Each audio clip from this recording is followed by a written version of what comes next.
Hi everyone. So നിങ്ങൾ കാത്തിരുന്ന all ഇന്ത്യയുടെ MBBSന്റെയും BDSന്റെയും തേർഡ് റൗണ്ട് അങ്ങനെ സ്റ്റാർട്ട് ചെയ്യാണ് മക്കളെ. നിങ്ങൾക്ക് ഇപ്പോൾ ഈ ഒരു സ്കെഡ്യൂൾ കാണാൻ സാധിക്കും. അതായത് ഇന്ന് രജിസ്ട്രേഷൻ ആരംഭിക്കും, അതേപോലെ എന്ന് വരെയാണ് ചോയ്സ് ഫില്ലിംഗ്, ചോയ്സ് ലോക്കിംഗ് എന്നൊക്കെയുള്ള സ്കെഡ്യൂളാണ് ഇപ്പം നിങ്ങൾ കണ്ടുകൊണ്ട് നിലവിലെ സ്കെഡ്യൂളാണ്. അപ്പോൾ ഈ സ്കെഡ്യൂൾ അനുസരിച്ച് തന്നെ നിങ്ങൾ എല്ലാ കാര്യങ്ങളും ചെയ്യുക. സോ ഓൾ ഇന്ത്യക്ക് രജിസ്റ്റർ ചെയ്യുന്നതിന് മുൻപ് അല്ലെങ്കിൽ തേർഡ് റൗണ്ടിലേക്ക് പോകുന്നതിന് മുൻപ് വളരെ ഇമ്പോർട്ടൻ്റ് ആയിട്ടുള്ള കുറച്ച് കാര്യങ്ങൾ നിങ്ങളോട് പറയാനുണ്ട്. എങ്ങനെയാണ് തേർഡ് റൗണ്ട് നിങ്ങളുടെ ഈ വർഷത്തെ അഡ്മിഷൻ പ്രൊസീജിയറിനെ ബാധിക്കുക, എഫക്ട് ചെയ്യുക, അത് നമുക്ക് എന്താണെങ്കിലും നോക്കണം.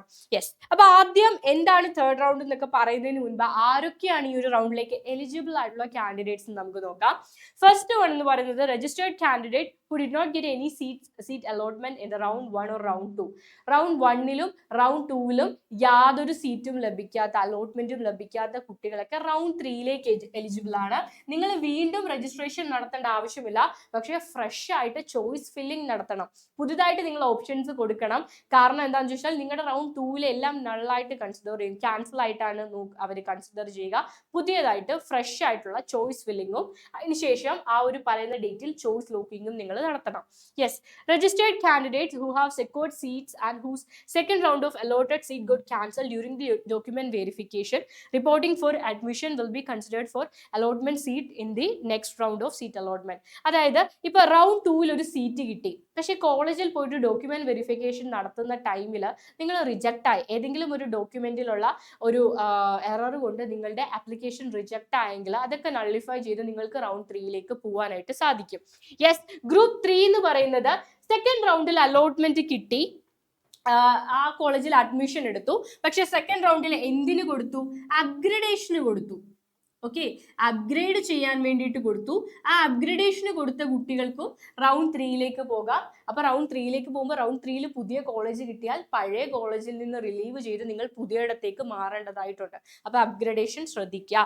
ഇനി നാലാമത്തെ കാറ്റഗറി എന്ന് പറയുന്നത് റൗണ്ട് 2ൽ സീറ്റ് കിട്ടി, പക്ഷെ ജോയിൻ ചെയ്തില്ല, അല്ലെങ്കിൽ ആ പറഞ്ഞ സമയത്ത് എക്സിറ്റ് ചെയ്തു, റിസൈൻ ചെയ്ത കുട്ടികളും എക്സിറ്റ് ചെയ്ത കുട്ടികളൊക്കെ ഉണ്ടായിരിക്കും. ഒരു ടൈം നമുക്ക് തന്നിരുന്നു, ആ സെക്കൻഡ് അലോട്ട്മെന്റിൽ എക്സിറ്റ് ചെയ്യാനുള്ള ടൈം വരെ, റിസൈൻ ചെയ്യാനുള്ള ടൈമിനുള്ളിൽ തന്നെ സെക്യൂരിറ്റി ഡെപ്പോസിറ്റ് നഷ്ടപ്പെടുത്തി എക്സിറ്റ് ചെയ്തവർക്ക്, റിലീവ് ചെയ്തവർക്കും റൗണ്ട് 3ലേക്ക് പോകാൻ സാധിക്കും. ഇനി റൗണ്ട് 3യുടെ പ്രത്യേകതകളാണ് ഫ്രഷ് ആയിട്ടുള്ള രജിസ്ട്രേഷനും ചോയ്സ് ഫില്ലിങ്ങും ഒക്കെ അവൈലബിൾ ആണ്. റൗണ്ട് 2ലെ എല്ലാ ചോയ്സുകളും നള്ളായിട്ട് ക്യാൻസൽ ചെയ്യപ്പെട്ടു. ഇനി പുതിയ ചോയ്സുകൾ നിങ്ങൾ കൊടുത്തേ പറ്റൂ. കേരള എന്ന് വെച്ചാൽ കേരളയുടെ അലോട്ട്മെന്റ് ഇപ്പൊ നമ്മൾ ആദ്യത്തെ അലോട്ട്മെന്റിൽ ഒരു 20 കോളേജുകൾ കൊടുക്കുകയാണെങ്കിൽ സെക്കൻഡിലും തേർഡിലും അതേ തന്നെയാണ് കൺസിഡർ ചെയ്യുന്നത്, +1 അലോട്ട്മെന്റ് ഒക്കെ പോലെ. പക്ഷെ ഓൾ ഇന്ത്യ അങ്ങനെയല്ല, പുതിയ പുതിയ ഓപ്ഷൻസ് നിങ്ങൾക്ക് കൊടുക്കാൻ സാധിക്കും. ഇപ്പൊ ആദ്യ അലോട്ട്മെന്റിൽ എയിംസ് കൊടുത്തില്ല അല്ലെങ്കിൽ ജിപ്മർ കൊടുക്കാത്ത കുട്ടികൾക്കും തേർഡ് റൗണ്ടിൽ അത് കൊടുക്കാം. നിങ്ങളുടെ പ്രയോറിറ്റി മാറ്റാം, പുതിയ ഓപ്ഷൻസ് ആഡ് ചെയ്യാം, എന്തും നിങ്ങൾക്ക് ചെയ്യാം. Yes, okay. അപ്പൊ റൗണ്ട് 3ൽ സീറ്റ് ലഭിച്ചാലുള്ള കുറച്ച് കാര്യങ്ങളാണ്, വളരെ ഇമ്പോർട്ടൻ്റ് ആയിട്ടുള്ള കുറച്ച് കാര്യങ്ങൾ. റൗണ്ട് 3ൽ നിങ്ങൾക്ക് സീറ്റ് അലോട്ട് ചെയ്തു, പക്ഷെ നിങ്ങൾ ജോയിൻ ചെയ്യുന്നില്ല എന്നുണ്ടെങ്കിൽ നിങ്ങളുടെ ആ ഒരു സെക്യൂരിറ്റി ഡെപ്പോസിറ്റിലെ ആ ഒരു എമൗണ്ട് നഷ്ടപ്പെടുന്ന മാത്രമല്ല, നിങ്ങൾ ഈ അലോട്ട്മെന്റ് പ്രോസസ്സിൽ നിന്ന് എലിമിനേറ്റ് ചെയ്യപ്പെടും. ഫർദർ ഒരു റൗണ്ടിലും നിങ്ങൾക്ക് പാർട്ടിസിപ്പേറ്റ് ചെയ്യാനായിട്ട് സാധിക്കത്തില്ല. ക്ലിയർ അല്ലേ? അതേപോലെ അഡ്മിഷൻ എടുത്ത കുട്ടികൾക്കാണെങ്കിൽ അലോട്ടഡ് സീറ്റിൽ കണ്ടിന്യൂ ചെയ്യാം. പക്ഷെ ചില ആളുകൾ വിചാരിക്കും റൗണ്ട് 3ൽ ചെന്നിട്ട് അപ്ഗ്രഡേഷൻ കൊടുത്ത് സ്ട്രേ വേക്കൻസിയിൽ ഒഴിവുള്ളിടത്ത് പോകാമെന്ന്. അതൊന്നും പറ്റത്തില്ല. റൗണ്ട് 3ൽ നമ്മൾ ജോയിൻ ചെയ്തെങ്കിൽ അത് പെർമനന്റ് ആയിരിക്കും, നിങ്ങൾക്ക് റിസൈൻ ചെയ്യാനും പറ്റത്തില്ല, അതേപോലെ തന്നെ അപ്ഗ്രഡേഷനും പോസിബിൾ അല്ല. പിന്നീട് സ്ട്രേ വേക്കൻസിയിലേക്കൊന്നും പോകാൻ പറ്റില്ല.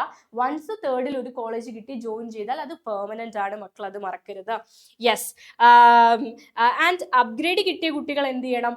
മസ്റ്റ് ആയിട്ട്, അതായത് റൗണ്ട് 2ൽ അപ്ഗ്രഡേഷന് കൊടുത്ത എസ് എന്ന് പറഞ്ഞു കൊടുത്ത കുട്ടികളില്ലേ, അവർക്ക് 3ൽ പുതിയൊരു കോളേജ് കിട്ടിയെന്ന് കരുതിക്കോ. അവർ റൗണ്ട് 2ലെ കോളേജിൽ നിന്ന് റിലീവ് ചെയ്തിട്ട്, ഇപ്പൊ നിങ്ങൾ ചെന്നൈയിൽ ഒരു കോളേജിലാണ് സെക്കൻഡ് റൗണ്ടിൽ കിട്ടിയത്, നിങ്ങൾ അപ്ഗ്രഡേഷൻ കൊടുത്ത അടുത്ത റൗണ്ടിൽ നിങ്ങൾക്ക് മൈസൂർ കിട്ടിയെന്ന് കരുതാം. അപ്പൊ നിങ്ങൾ ഈ ചെന്നൈയിലെ കോളേജിൽ പോയിട്ട് റിലീവ് ചെയ്തിട്ട് റിസൈൻ ചെയ്തിട്ട് നിങ്ങൾ എന്ത് ചെയ്യണം? റൗണ്ട് 3ൽ പുതിയ കിട്ടിയ കോളേജിലേക്ക് മസ്റ്റ് ആയിട്ടും ജോയിൻ ചെയ്യണം. അപ്പൊ ഇത്രയും കാര്യങ്ങൾ ഓർക്കുക. യെസ്, അപ്പോൾ എനിവേ വളരെ ആലോചിച്ച് നിങ്ങൾക്ക് ആവശ്യമുള്ള കോഴ്സും കോളേജും മാത്രം ഒപ്റ്റ് ചെയ്യുക. ബൈ.